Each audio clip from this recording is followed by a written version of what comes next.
Welcome to all of you. तुम्हा सर्वांचं अगदी मनपूर्वक स्वागत आहे आपल्या साहित्य विवर या युट्यूब प्लॅटफॉर्मवर.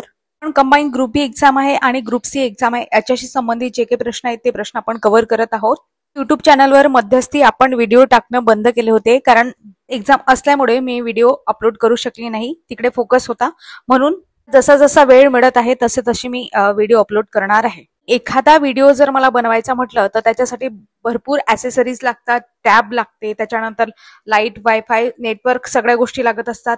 त्यानंतर जे ॲप्स आहेत त्या ॲप्समध्ये व्हिडिओ एडिटिंग ॲप्स आहेत त्याचे सुद्धा पैसे पे करावे लागतात आणि हे सगळं पे करून मी तुमच्यासाठी फ्रीमध्ये इथे अवेलेबल करून दिलेले आहेत. एक व्हिडिओ एडिटिंग म्हटलं तरी आता कमीत कमी सुरुवातीला मला 7-8 तास लागायचे, पण आता 3-4 तासामध्ये मी ते कव्हर करते.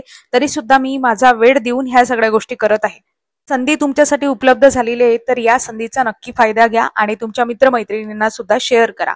आणि तुम्ही चॅनलवर नवीन असाल तर सबस्क्राईब नक्की करा, सोबतच बेल आयकॉनला दाबा, जेणेकरून तुम्हाला येणाऱ्या प्रत्येक व्हिडिओचे नोटिफिकेशन मिळतील. याशिवाय आपलं टेलिग्राम चॅनल आहे, अधिक माहितीसाठी ते तुम्ही जॉईन करू शकता. आणि पोस्ट सेक्शन मध्ये दररोज आपण प्रश्नांचा सराव घेत असतो, तिथे सुद्धा तुम्ही प्रश्न सोडवू शकता. आजच्या भागामध्ये आपण ग्रुप सी एक्झाम झाली होती 2024 ची, त्यामध्ये विचारलेले गेलेले प्रिलिम्सचे जे काही प्रश्न होते त्यामध्ये प्रामुख्याने भूगोलाचे प्रश्न आज आपण इथे कव्हर करत आहोत. आता भूगोलाच्या प्रश्नांमध्ये जवळजवळ आपल्याला 10 ते 12 प्रश्न पाहायला मिळतात. तर प्रत्येक प्रश्न आज आपण इथे डिटेलपणे समजून घेणार आहोत, अनालिसिस करणार आहोत. याशिवाय मी तुम्हाला काही प्रश्न विचारणार आहे आणि प्रश्नाची उत्तरे तुम्हाला कमेंट बॉक्समध्ये द्यायची आहे, जेणेकरून तुमच्यात आणि माझ्यात एक कम्युनिकेशन होईल. तुमचे कुठल्याही प्रकारचे प्रश्न असो, सजेशन, ऑब्जेक्शन काहीही असो, तुम्ही कमेंट बॉक्समध्ये बिंदासपणे सांगू शकता, बोलू शकता. ठीक आहे, चला तर मग सुरुवात करूया आजच्या आपल्या भागाला. जिओग्राफीचे प्रश्न म्हणजे भूगोलाचे प्रश्न आपण आज घेत आहोत. तर आपला पहिला प्रश्न आहे जिओग्राफीचा आणि 11वा प्रश्न. ठीक आहे, बाकीचे प्रश्न आपण आधीच्या सिरीजमध्ये कव्हर केलेले आहेत. ग्रुप बी, ग्रुप सी चे जे काही आधीचे प्रिलिम्स पेपर झाले होते त्यावर आधारित आपण सिरीज घेतलेल्या आहेत, त्या तुम्ही पाहू शकता. प्रश्न आहे, खालील विधाने विचारात घ्या. यामध्ये काही विधाने दिलेली आहेत आणि नंतर पर्यायी ऑप्शन दिलेले आहेत. आपण आता सुरुवातीला विधाने पाहू, त्याच्यानंतर पर्यायी ऑप्शन पाहू आणि उत्तराकडे जाऊ. ठीक आहे, तर आता विधान काय ते आपण समजून घेऊ.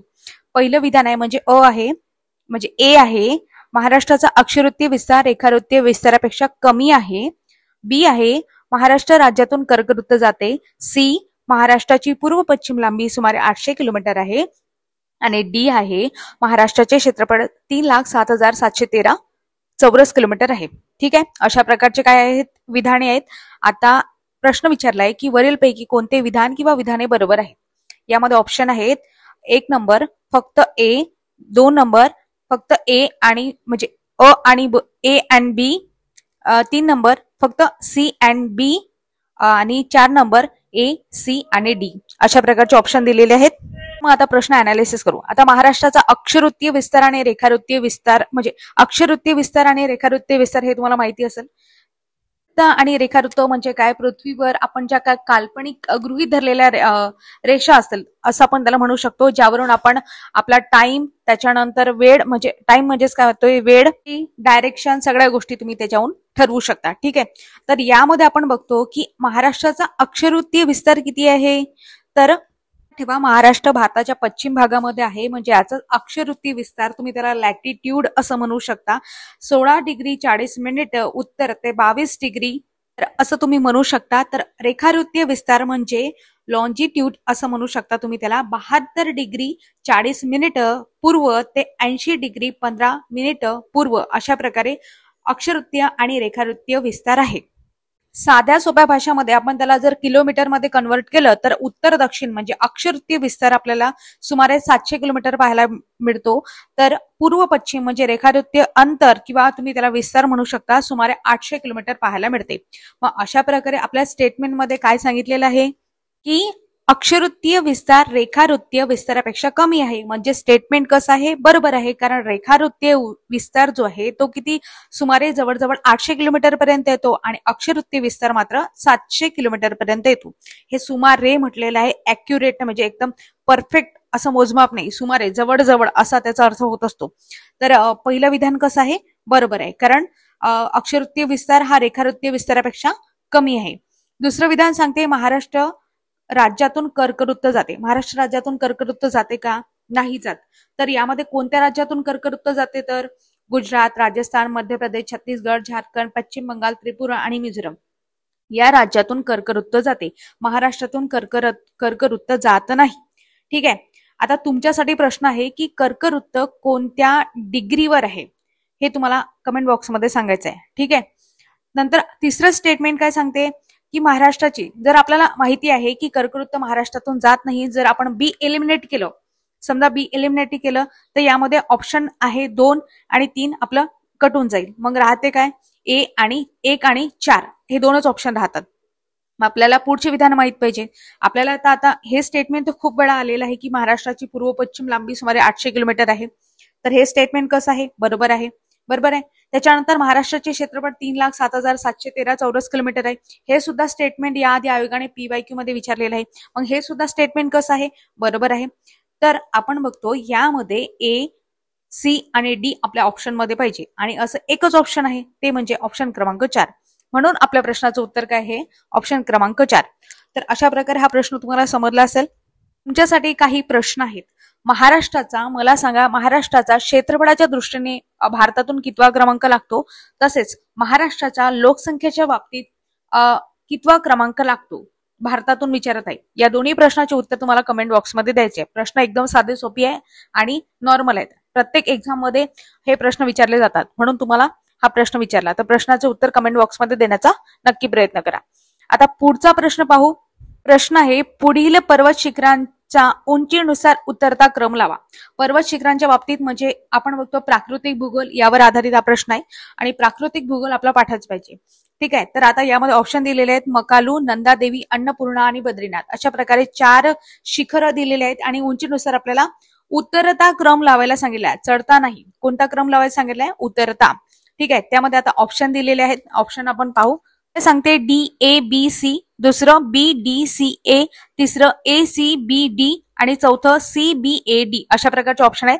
तर आपल्याला हा क्रम माहिती पाहिजे. तर आता प्रत्येकाची उंची बघितली. आता मकालू आहे, मकालू 8,445 मीटर आहे, किलोमीटर नाही. नाहीतर लक्षात ठेवा, आयोग असा सुद्धा ऑप्शन देऊ शकते मीटर आणि किलोमीटर मध्ये, तर मीटर आहे उंची, लक्षात ठेवा. मकालू 8,445 मीटर, नंदादेवी 7,816 मीटर, त्याच्यानंतर अन्नपूर्णा 8,091 मीटर आणि बद्रीनाथ आहे, त्याची जी उंची आहे ती आहे 7,138 किलोमीटर, मीटर, म्हणून लक्षात ठेवा. तर इथे आपण बघितलं तर आपल्या ऑप्शन मध्ये काय पाहिजे, सुरुवातीला मकालू पाहिजे कारण त्याची उंची सगळ्यात जास्त आहे. त्याच्यानंतर अन्नपूर्णा पाहिजे म्हणजे ए पाहिजे, त्याच्यानंतर सी पाहिजे, त्याच्यानंतर आपल्या ऑप्शन मध्ये बी पाहिजे नंदादेवी आणि त्याच्यानंतर बद्रीनाथ शेवटी पाहिजे. मग असं ऑप्शन कोणतं आहे, ऑप्शन क्रमांक 3 मध्ये अशा प्रकारे सांगितलेलं आहे. आपल्या प्रश्नाचं उत्तर ऑप्शन क्रमांक 3 हे आहे. आता हे जे क्रम आहेत, आता तुम्हाला हे शिखर सांगायचे आहेत की आपल्या भारतातील पहिले सर्वात उंच असणारे 3 शिखर तुम्हाला कमेंट बॉक्समध्ये सांगायचं आहे. पहिले 3 तरी तुम्हाला निदान माहिती पाहिजे, त्याची उंची तरी माहिती पाहिजे, जेणेकरून तुम्ही प्रश्नामधून एलिमिनेट करू शकता किंवा प्रश्नाच्या उत्तरापर्यंत पोहोचू शकता. आता आयोगाने विचारलेले आहेत हे तर आता तुम्हाला पाठच पाहिजे. जी उंची आहे ते नोट करून घ्या. आता पुढचा प्रश्न पाहू आपण की आधी मी तुम्हाला काही महत्वाच्या गोष्टी सांगते की मकालू जे आहे ना ते जगातलं 5वं सर्वात उंच शिखर आहे, जसं या प्रश्नाशी रिलेटेड सांगत आहे. अन्नपूर्णा जर आपण बघितलं तर जगातलं 10वं उंच शिखर आहे जे नेपाळमध्ये आहे. नंदादेवी जे आहे ते आपण बघतो भारताचं 2रं उंच शिखर आहे जे कुठे आहे तर उत्तराखंडमध्ये आहे आणि बद्रीनाथ आहे ते कुठे आहे तर उत्तराखंडमध्ये आहे. प्रकारे हे शिखर कुठे आहेत ते सुद्धा मी तुम्हाला सांगितलं. आणि आता आपण पुढचा प्रश्न घेऊ. ठीक आहे. भारताची खालीलपैकी कोणत्या एका देशाशी सर्वात जास्त लांब सीमा आहे, सीमेशी संबंधित प्रश्न आहे, म्हणजे जवळजवळ आपण बघतो प्राकृतिक भूगोलाशी संबंधित आहे. यामध्ये आपण बघतो ऑप्शन दिलेले आहेत नेपाळ, बांगलादेश, पाकिस्तान आणि भूतान अशा प्रकारचे 4 ऑप्शन दिलेले आहेत. तर आता सगळ्यांना याचं उत्तर माहिती असेल, बांगलादेश आहे. प्राकृतिक भूगोलापैकी स्पेशली स्थान, विस्तार आणि त्याचा आकार यावर आधारित प्रश्न विचारले जातात, तर त्यापैकीच हा प्रश्न आहे. तर आपल्याला माहिती पाहिजे की बांगलादेशला सर्वाधिक किलोमीटर लांबीची सीमा आहे. भारताची सीमा जवळजवळ 15,200 किलोमीटर लांबीची आहे, भूसीमा आपण म्हणतो, आणि ती एकूण 7 राष्ट्रांना, 7 देशांना लागलेली आहे, हे माहिती पाहिजे. तर यामध्ये म्हणजे यावर सुद्धा प्रश्न विचारलेला आहे. तर यामध्ये आपण सर्वाधिक सीमा आहे ती बांगलादेशला लागून आहे, जसं 4,069 किलोमीटर आपण बघतो, जवळजवळ 27% प्रमाण आपल्याला पाहायला मिळते. त्याच्यानंतर चीन आहे, चीनला 3917 किलोमीटर लांबीची सीमा आहे, 23% आपण म्हणू शकतो. पाकिस्तानचा नंबर क्रमांक 3 लागतो, त्यामध्ये 3,310 किलोमीटर आहे. त्याच्यानंतर नेपाळ आहे, नेपाळला 1752 किलोमीटर, म्यानमारला 1458 किलोमीटर, भूतानला 587 किलोमीटर आणि अफगाणिस्तानला 80 किलोमीटर. आता तुम्हाला सर्वात जास्त आणि सर्वात कमी ह्या गोष्टी तर माहितीच पाहिजे. अफगाणिस्तानला किती आहे? 80 किलोमीटरच आहे. तर लक्षात ठेवा. आणि बांगलादेशला 4069 किलोमीटर आहे, म्हणून लक्षात ठेवा. त्यासाठी सगळेजण हे ट्रिक वापरतात, ती म्हणजे बचपन MBA. तर हे ट्रिक आहे, त्यावरून तुम्ही लक्षात ठेवू शकता. तर बचपन मध्ये बी म्हणजे बांगलादेश, च म्हणजे चीन, त्याच्यानंतर प म्हणजे पाकिस्तान, न म्हणजे नेपाळ आणि MBA मध्ये म्यानमार, एमचा म्यानमार आणि बी चा भूतान आणि अफगाणिस्तानचा ए. अशा प्रकारे ते ट्रिक आहे, ते तुम्ही लक्षात ठेवू शकता. आता पुढचा प्रश्न आहे, 2011च्या जनगणनेनुसार महाराष्ट्रातील खालील जिल्हे आणि तेथील शेकडा शहरी लोकसंख्या यांच्या जोड्या लावा, असा प्रकारचा प्रश्न आहे. यामध्ये जिल्हे दिलेले आहे आणि शहरी लोकसंख्या विचारलेली आहे, किती पर्सेंटेज मध्ये आहे, टक्क्यामध्ये आहे. तर आता सुरुवातीला ए सेक्शन मधले जिल्हे पाहू कोणकोणते आहेत. जसं अहिल्यानगर, यवतमाळ, सातारा, लातूर अशा प्रकारचे जिल्हे दिलेले आहेत. आणि शहरी लोकसंख्या सांगितलेली आहे 25.47, 18.98, 21.59 आणि 20.10. हे सगळं टक्क्यामध्ये पर्सेंटेज मध्ये आहे. तर या प्रश्नाचं योग्य उत्तर काय? हा बघतो, हा क्वेश्चन खूपच फॅक्च्युअल स्वरूपाचा आहे. इथे तुम्हाला काही फॅक्च्युअल गोष्टी माहिती असणं गरजेचं आहे. तर या प्रश्नाचं योग्य उत्तर असं आहे, अहिल्यानगरची जोडी जी आहे ते 20.10%, यवतमाळ 21.59%, सातारा जे आहे ते 18.98 आणि लातूर 25.47.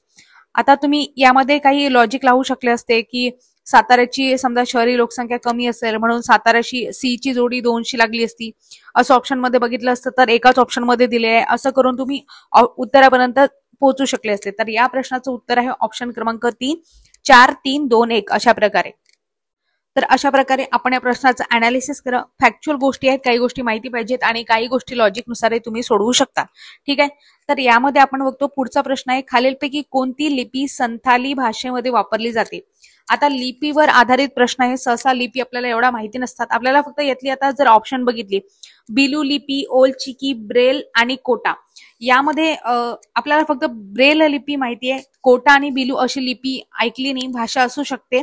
बिलू तर मी कधीच ऐकले नाही आणि कोटा ही एक भाषा आहे, पण लिपी नाही. भाषा आणि लिपी याला दोन्ही वेगवेगळ्या गोष्टी आहेत. भाषा म्हणजे तुम्ही जे बोलू शकता, लिपी म्हणजे त्याला एक लिखित स्वरूप आहे. तर कोटा ही भाषा आहे, बोलता येते, जसं बऱ्याच भाषा असतात पण त्याची एक लिपी नसते. तर कोटा याची लिपी नाही. ब्रेल आहे, ब्रेल लिपी सगळ्यांना माहिती आहे, जे दृष्टीहीन असतात त्यांच्यासाठी ब्रेल लिपी असते. त्याच्यानंतर बिलू असा काही प्रकारच नाही. आणि नंतर ओल चिकी, हा म्हणजे ओल चिकी आपल्या प्रश्नाचं उत्तर आहे. तर ही लिपी आहे जे संथाली भाषेमध्ये वापरली जाते. आणि संथाली म्हणजे कोण? तर आदिवासी जमात तुम्ही म्हणू शकता. या संबंधित मी सर्च केलं तेव्हा मला समजलं 1925 मध्ये पंडित रघुनाथ मुर्मू यांनी या भाषेसाठी ओल चिकी लिपी तयार केली होती. अशा प्रकारे तर अशा प्रकारचे हटके सुद्धा प्रश्न येतात. अशा वेळी ऑप्शन एलिमिनेट करून आपण जाऊ शकतो. जसं आपल्याला माहिती होतं की ब्रेल लिपी दृष्टीहीनांसाठी बेलता येणार नाही, कोटा आणि बिलू हे कधी ऐकण्यात आले नाही, आणि मग जरा हटके आणि वेगळा ऑप्शन दिसतो ओल चिकी, तर आपण त्याच्यावर जाऊ शकलो असतो किंवा उत्तर देऊ शकलो असतो. पण इथे चान्सेस सुद्धा असतात की लकीली तुमचा एखादा ऑब्जेक्टिव्ह बरोबर सुद्धा येऊन जाऊ शकतो. ठीक आहे. आता पुढचा प्रश्न आहे, जोड्या लावा.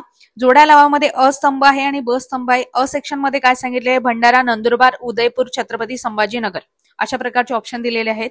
आणि ब स्तंभामध्ये यशवंत तलाव, सिटी ऑफ लेक्स, सिटी ऑफ गेट्स अँड तलावांचा जिल्हा अशा प्रकारे ऑप्शन दिलेले आहेत. आता नॉर्मल आहे हे तर सगळ्यांना माहितीच असेल, सिटी ऑफ गेट्स आणि तलावांचा जिल्हा कोणाला म्हणतात म्हणून, आणि प्रश्नाचं उत्तर पटापट निघालं असेल. तर भंडारा आहे, भंडारामध्ये तलावांची संख्या जास्त आहे त्यामुळे त्याला तलावांचा जिल्हा असं म्हणतात. ए ची जोडी 4शी पाहिजे आणि 4 आपल्या ऑप्शन मध्ये 3 आणि 4 मध्ये, म्हणजे ऑप्शन क्रमांक 1 आणि 2 कटला. ठीक आहे. नंतर नंदुरबार आहे, नंदुरबार मध्ये यशवंत तलाव आहे म्हणून आपल्या ऑप्शन मध्ये ए पाहिजे, म्हणजे आपल्या प्रश्नाचं उत्तर मिळालं 3. आता हे जरी माहिती नसलं तुम्हाला एवढं तरी माहिती असेल की छत्रपती संभाजीनगर आहे. छत्रपती संभाजीनगरला सिटी ऑफ गेट्स असं म्हणतात, पण इथे आपल्याला 3 आणि 4 मध्ये ऑप्शन मध्ये दिलेलं आहे, म्हणजे त्यावरून आपलं उत्तर निघणार नाही. तर उदयपूरला आहे सिटी ऑफ लेक्स असं म्हणतात. ठीक आहे. म्हणजे भंडाराला तलावांचा जिल्हा, नंदुरबारला यशवंत तलाव आहे, उदयपूरला सिटी ऑफ लेक्स असं म्हणतात. उदयपूर म्हणजे राजस्थान मधलं एक शहर आहे आणि छत्रपती संभाजीनगरला सिटी ऑफ गेट्स असं म्हणतात. गेट्स का? कारण छत्रपती संभाजीनगरमध्ये 52 दरवाजे असल्यामुळे त्याला 52 दरवाजांचे शहर असं म्हटलं जाते, म्हणून सिटी ऑफ गेट्स असं त्याला म्हणतात. ठीक आहे. अशा प्रकारे आपल्या प्रश्नाचं उत्तर आहे 4, 1, 2 आणि 3. तर ऑप्शन क्रमांक 3 मध्ये हे दिलेले आहे, म्हणून ऑप्शन क्रमांक 3 आपल्या प्रश्नाचं योग्य उत्तर होईल. ठीक आहे. अशा प्रकारे आपण अनालिसिस केलं. सांगा, छत्रपती संभाजी नगर हे नामकरण झालं, त्याआधी त्याला औरंगाबाद असं म्हणत होते, तर ते नामकरण कोणत्या डेट, म्हणजे त्याची डेट काय होती, त्या दिवशी नामकरण झालं किंवा त्याला एक अस्तित्व मिळालं छत्रपती संभाजी नगर म्हणून? ते डेट तुम्हाला कमेंट बॉक्समध्ये कमेंट करायचे आहे. तर चला प्रश्नाचं योग्य उत्तर द्या. नंतर आपण बघू पुढचा प्रश्न आहे खालील विधाने पहा.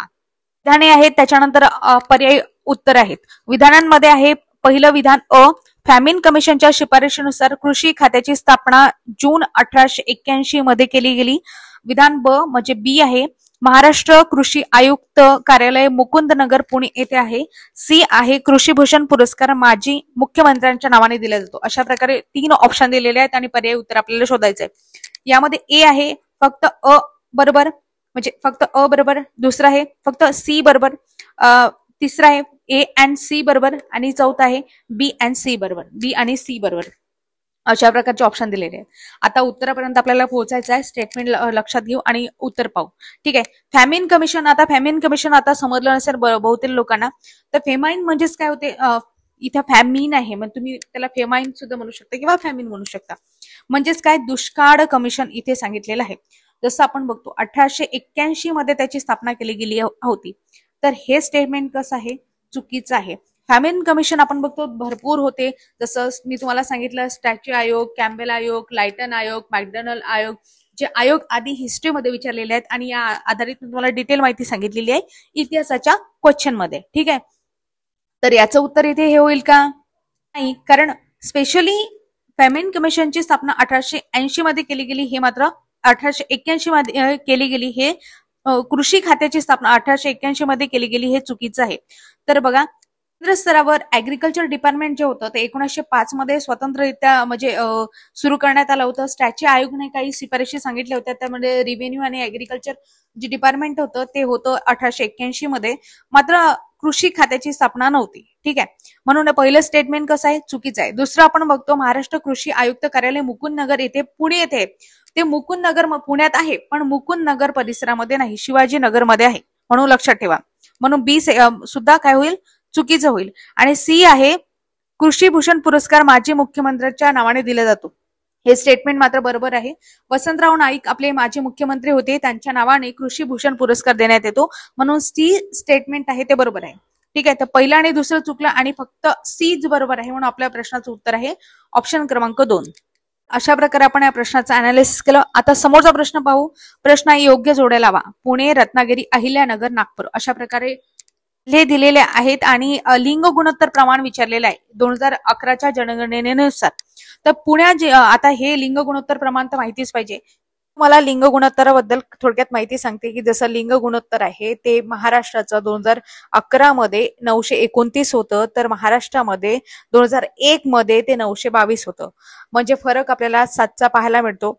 आणि लिंग गुणोत्तरामध्ये महाराष्ट्राचा एकूण देशामध्ये 22वा क्रमांक लागतो आणि राष्ट्रीय स्तरापेक्षा महाराष्ट्राचा लिंग गुणोत्तर आहे ते 14 बिंदूंनी कमी आहे, म्हणून लक्षात ठेवा.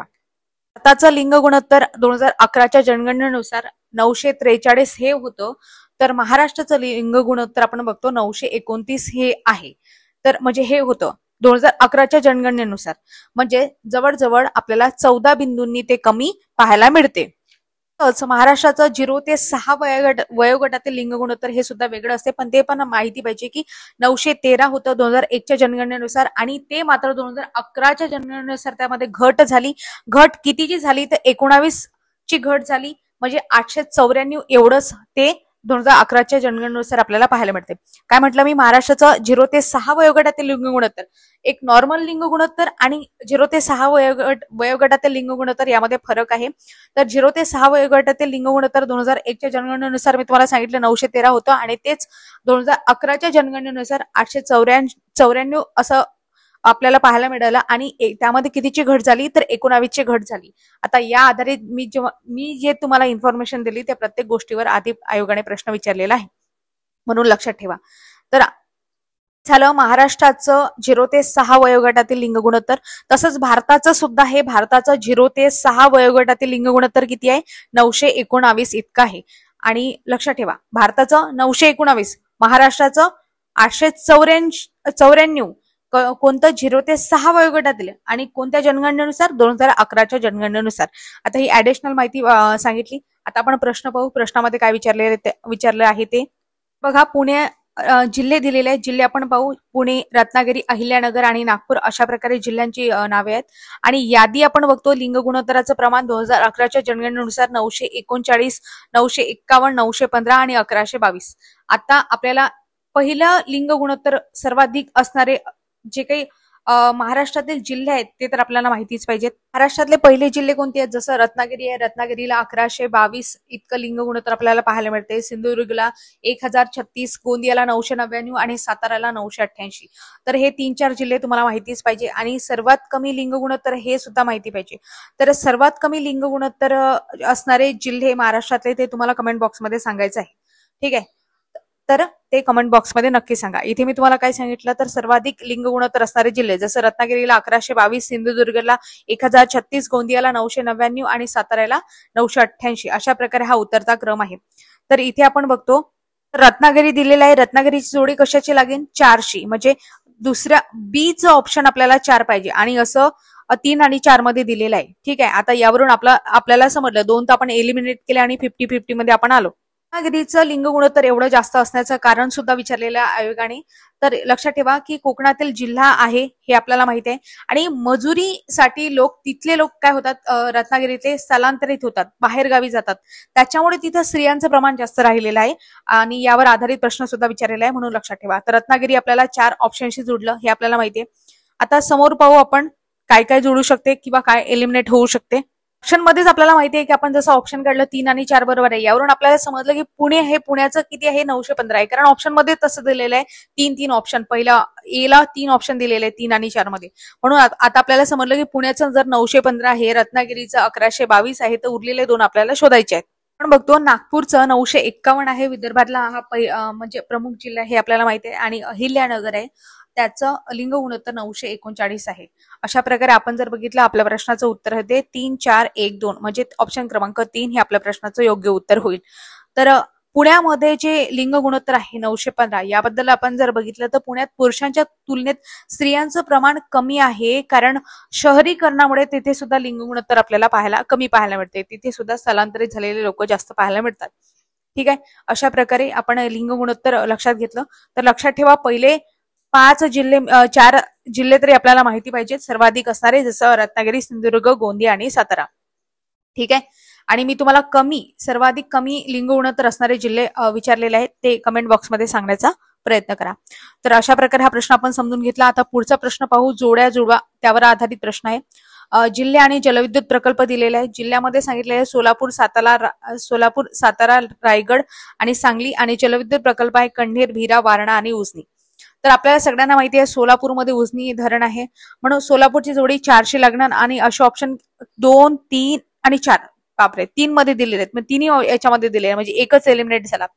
साताराचं कण्हेर असेल हे तुम्हाला माहिती असेल, किंवा रायगड भीराशी रिलेटेड आहे, खूप वेळा आयोगाने विचारलेला आहे. सातारा कण्हेर मध्ये वेण्णा नदीवर हा प्रकल्प आहे जलविद्युत प्रकल्प, म्हणून बी ची जोडी 1शी लागते. आता तरी सुद्धा आपले 3 आणि 4 हे 2च राहतात आणि 1 आणि 2 आपण आता एलिमिनेट केलं. ठीक आहे, रायगडची जोडी भीराची लागते आणि आता आपल्या प्रश्नाचं उत्तर आपल्याला मिळालेलं आहे. भीरामध्ये हायड्रो इलेक्ट्रिसिटी म्हणजेच कुंडलिका नदीवर हा प्रकल्प आहे जलविद्युत प्रकल्प. कुठला म्हटलं मी तर रायगड मधला भीरा प्रकल्प, लक्षात ठेवा. आणि स्थानिक पाणी पुरवठा याच्यासाठी तो प्रकल्प तिथे उभारण्यात आला होता जलविद्युत प्रकल्प. त्याच्यानंतर सांगलीची जोडी वाराणसी लागते, हे सुद्धा माहिती पाहिजे की चांदोली परिसरामध्ये हा प्रकल्प आहे आणि सिंचनासाठी प्रामुख्याने त्याचा उपयोग होतो. आणि सोलापूर मधला उजनी तर सगळ्यांना माहितीच आहे की बहुउद्देशीय आहे. बहुउद्देशीय याचा अर्थ असा की त्यामध्ये वेगवेगळे उद्देश असतात, भरपूर उद्देश असतात. जसं सिंचनासाठी आहे किंवा पाणी पुरवठ्यासाठी आहे किंवा ऊर्जा निर्मितीसाठी अशा वेगवेगळ्या उद्देशासाठी ते वापरल्या जाते, म्हणून त्याला बहुउद्देशीय असं म्हणत असतात. तर आपल्याला सोलापूरची जोडी उजनीशी, साताराची कन्ये, रायगड भीरा आणि सांगली वारणा अशा प्रकारे आपल्या प्रश्नाचं उत्तर येईल 4, 1, 2, 3 आणि हे सांगितलेलं आहे ऑप्शन क्रमांक 4 मध्ये, म्हणून ऑप्शन क्रमांक 4 आपला पाठच म्हणजे इथे उत्तर होईल. ठीक आहे. यामध्ये एक महत्वाची गोष्ट की इथे आपले जलविद्युत प्रकल्प आहेत ते आपले पाठ पाहिजेत. महत्वाचे जलविद्युत प्रकल्प पाठ करून घ्या. प्रश्न तो सुद्धा जोड्या लावा याच्यावर आहे. मासेमारी बंदर आणि जिल्हे सांगितलेले, प्रामुख्याने मासेमारी याच्यावर विचारण्यात आलेला हा प्रश्न होता. तर मासेमारी बंदर आपण बघतो की डहाणू, माहीम, दाभोळ आणि विजयदुर्ग या प्रत्येक ठिकाणी मासेमारी होते, म्हणून हे प्रश्न विचारलेला आहे. आणि त्याच्याशी रिलेटेड जिल्हे कोणते? आता माहीम मुंबईमध्ये आहे हे सगळ्यांना माहिती असेल, बीच एक आहे म्हणून. ठीक आहे. असं एकाच ऑप्शन मध्ये दिलेलं आहे, म्हणून ऑप्शन क्रमांक 1 हे आपलं पहिलं उत्तर निघालं. ठीक आहे. आणि डहाणू पालघरमध्ये हे सुद्धा माहिती आहे, दाभोळ रत्नागिरीमध्ये आहे, विजयदुर्ग सिंधुदुर्गमध्ये आहे. कारण आयोगाने आधी बऱ्याच वेळा PYQ विचारलेले आहेत आणि सिंपल आणि साधा प्रश्न होत्या. आता महत्वाची एक गोष्ट, मासेमारी जे क्षेत्र असतील ते किंवा खाड्या ज्या आहेत त्या सुद्धा आपल्याला पाठच पाहिजेत. कोकणातील खाड्या आहेत किंवा त्याच्याशी संबंधित त्याच्यानंतर वेगवेगळे पुळण आहेत ते आपल्याला माहिती पाहिजेत. तर लक्षात ठेवा, माहीम मुंबई, डहाणू पालघर, दाभोळ रत्नागिरी, विजयदुर्ग सिंधुदुर्ग. ठीक आहे. अशा प्रकारे जोडी लागली म्हणजे 2, 1, 4, 3. तर हे ऑप्शन क्रमांक 1 मध्ये दिलेलं आहे आणि तेच आपल्या प्रश्नाचं उत्तर आहे. इकॉनॉमिक्सचे प्रश्न दिलेले आहेत ते आपण समोरच्या भागामध्ये घेऊ. तर आजच्या भागामध्ये आपण जिओग्राफीचे प्रश्न कव्हर केले आणि यामध्ये तुम्हाला मी प्रश्न विचारलेले आहेत ते प्रश्न अतिशय महत्वाचे आहेत, कारण त्यावर आधारित आयोगाने आधी प्रश्न विचारलेले आहेत. त्या प्रश्नांची उत्तरे कमेंट बॉक्समध्ये देण्याचा प्रयत्न करा. हे व्हिडिओ तुम्हाला फक्त ग्रुप बी एक्झाम आहे किंवा ग्रुप सी एक्झाम आहे याच्यासाठी नाही, तर क्लास 1, क्लास 2, क्लास 3, क्लास अशा प्रत्येक वर्गासाठी हे उपयोगी आहेत. याशिवाय सरळ सेवा एक्झाम आहे, तलाठी, नगर परिषद, महानगरपालिका, प्रत्येक एक्झाम मध्ये जीएस साठी, जीएसचं प्रिपरेशन करण्यासाठी आणि आजूबाजूची माहिती कव्हर करण्यासाठी हे व्हिडिओ लेक्चर सिरीज तुम्हाला अत्यंत उपयोगी पडणार आहे. तर याचा आवाका तुम्ही जर कुठलीही परीक्षा देत असाल आणि त्यामध्ये तुम्ही जीएस करत असाल तर हे व्हिडिओ लेक्चर नक्की बघा. आजचा भाग तुम्हाला कसा वाटला हे कमेंट बॉक्समध्ये सांगायला विसरू नका. भेटूया अशाच नवनवीन व्हिडिओसह पुढील भागामध्ये. तोपर्यंत तुम्हा सर्वांचे मनापासून आभार. धन्यवाद.